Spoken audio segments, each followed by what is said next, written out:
विद्यार्थी के कोई भी व्यक्ति प्रॉब्लम समझना नहीं चाहता है, क्योंकि विद्यार्थी के पास अनेकों काम पड़े रहते हैं। जैसे एग्ज़ाम के टाइम में उससे इतना प्रेशराइज हो जाता है जिसके बारे में कोई व्यक्ति सोच नहीं सकता है। जब वो एग्ज़ाम के अंदर जाता है तो उसके सारे जितने सारे क्वेश्चन याद होते हैं वो सारे के सारे भूल जाते हैं। तो मैं आपको एक ऐसा चीज़ बताऊंगा, एक ऐसा तरीका बताऊंगा एग्ज़ाम पेपर करने के लिए, ताकि आपका रिजल्ट जो होगा बूस्टेड होगा और साथ में आपको टाइम मैनेजमेंट करने के लिए कोई अदर से टाइम की आवश्यकता नहीं पड़ेगी। तो चलिए देखिए, अगर आप बिहार बोर्ड के 2024 में एग्ज़ाम देने वाले तो आपके लिए यह वीडियो सबसे अधिक उपयोगी होगा। तो यहाँ पे जैसे आप एग्ज़ाम के अंदर जाते हैं तो आपको पहले से ऑलरेडी पता है कि आपकी जो एग्ज़ाम होने वाला है वो 2 फेज में होने वाले हैं। पहला देखा जाए तो यह आपको ऑब्जेक्टिव में होने वाला है, दूसरा सब्जेक्टिव में। तो जो आपको ऑब्जेक्टिव होंगे वो 50 अंकों के होंगे और जो सब्जेक्टिव होंगे वह आपको 50 अंकों के, मतलब टोटल मिलाकर हम बोल सकते हैं कि वह 100% में 50 जो आपको परसेंटेज होगा वो आपको ऑब्जेक्टिव होंगे और 50% जो होंगे वो आपको सब्जेक्टिव होंगे। यही आपको सिलेबस के अकॉर्डिंग आपको एग्जाम होने वाला है। अगर वही बात की जाए तो आपके पास क्वेश्चन की तो 100 क्वेश्चन रहेंगे 50 अंक के लिए, यानी इसमें से आपको 50 क्वेश्चन ही ऑलरेडी बनाना है। इसके अलावा जितने सारे क्वेश्चन अगर आपके पास आते हैं तो आपको करना ही नहीं है। और दूसरा नंबर बात देखा जाए तो आपको 30 क्वेश्चन रहेंगे 2 अंकों के प्रश्न के लिए, जो आपको सब्जेक्टिव में गिने जाते हैं। 15 क्वेश्चन जो है यह आपको अनिवार्य होंगे। 15 क्वेश्चन आपको एग्जाम में करके आना ही आना है। अगर वही देखा जाए तो आपको 8 क्वेश्चन रहेंगे 5 नंबर के, और आपको क्वेश्चन बनाना है तो चार ही क्वेश्चन आपको बनाना है, इससे अधिक आपको नहीं बनाना है। देखिए, अब इसमें होता क्या है कि बहुत सारे बच्चे होते हैं जैसे मैथ सॉल्व करते हैं उनको नहीं आता है, तो वह जब फंस जाते हैं तो उसी सवाल को अपने ईगो हर्ट को दिखाने के लिए सारे टाइम को बर्बाद कर देते हैं। लेकिन अगर देखा जाए तो पूर्ण रूप से ऑब्जेक्टिव को सॉल्व करने के लिए आपको 50 मिनट का टाइम लेना चाहिए। इससे अधिक जो है आपके पास टाइम होता ही नहीं, इससे अधिक नहीं लेना चाहिए। इसके अलावा देखा जाए तो आपको टोटल एग्जाम जो है वह आपको 3 घंटा 15 मिनट का होता है, मतलब 3 घंटा पकड़िए, यानी आपके पास टोटल 180 मिनट है। 180 मिनट के अंदर में आपको 50 मिनट के अंदर जो है ऑब्जेक्टिव जितने सारे क्वेश्चन है आपको फुलफिल कर देना है। और वही देखा जाए तो आपको 50 मिनट हटा करके देखते तो 130 मिनट के अंदर आपको सब्जेक्टिव लिखना है, वो भी 24 पेज मिलता है जिसको पूरा आपको लिखना होता है। तो जितना आपको पेज लिखेंगे उतना ही आपको नंबर बूस्टेड होगा।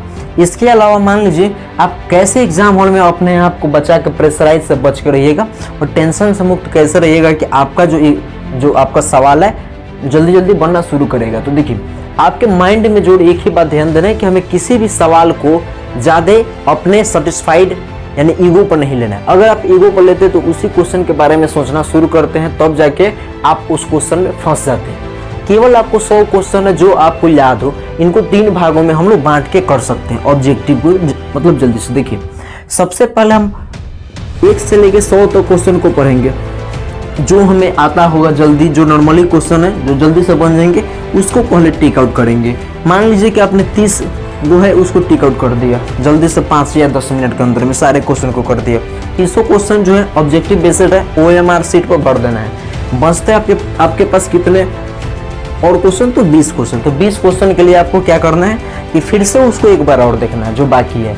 और अगर मान लीजिए 20 क्वेश्चन में आप 15 क्वेश्चन कर देते हैं तो 5 क्वेश्चन जो है ना केवल बहुत ज़्यादा हाई लेवल के होते हैं, तो 5 क्वेश्चन आपके पास बच जाते हैं, उसको आसानी से आप बाद में निपटा सकते हैं। तो इस 3 फेजेज में अगर आप बनाते हैं तो आपको ऑब्जेक्टिव बनाने में कोई प्रॉब्लम नहीं होगा। सेम टू सेम आपको फार्मूला अपनाना है।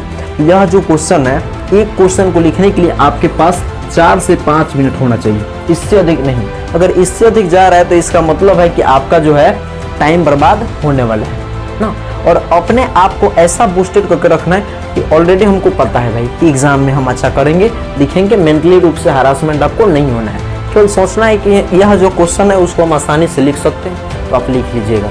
अगर मान लीजिए कोई क्वेश्चन दे दिया आपके सामने, अगर वो आपको नहीं आता होगा तो उसके लिए क्या कीजिएगा, उसके अर्थ को समझेंगे। जो कह रहा है, जैसे मान लीजिए मैंने आपको दे दिया ब्लड, कि व्हाट इज ब्लड, यानी कि अगर सवाल दे दिया कि रक्त क्या है, तो अगर इसके बारे में आपको नहीं पता है तो थोड़ा सा एग्जाम में एग्जाम के पहले आपने उसको पढ़े होंगे, रिवाइज भी किया होगा, तो याद पा के आसानी से इसको लिख सकते हैं। नहीं याद है तो दूसरा क्वेश्चन को देखेंगे जो आपके पास लिखने में हेल्पफुल मिले, या नहीं भी आता है तो सारे क्वेश्चन को अटेम्प्ट करके आना है। क्योंकि एग्जामिनर जो है ना कभी कभी क्या करता है कि जैसे आपको पेज उलटना शुरू करता है तो कभी कभी नंबर जो है जनरली मार्किंग में आपको दे देता है, इसलिए क्वेश्चन भी आपको नहीं छोड़ना है। और सबसे बड़ा मैनेजमेंट आता है तो आपको समय का, तो समय अगर नहीं ध्यान रखिएगा तो आपको क्वेश्चन भी छूटते हैं। इसके अलावा जो एग्जाम हॉल में होता है, आपको कोई साइन कराने के लिए आपके पास कॉपी लेके आता है कि इस पर साइन कीजिए, OMR शीट का नंबर चढ़ाइए वगैरह वगैरह, आपको समय लगते हैं। तो इसमें आपको टाइम नहीं खराब करना है।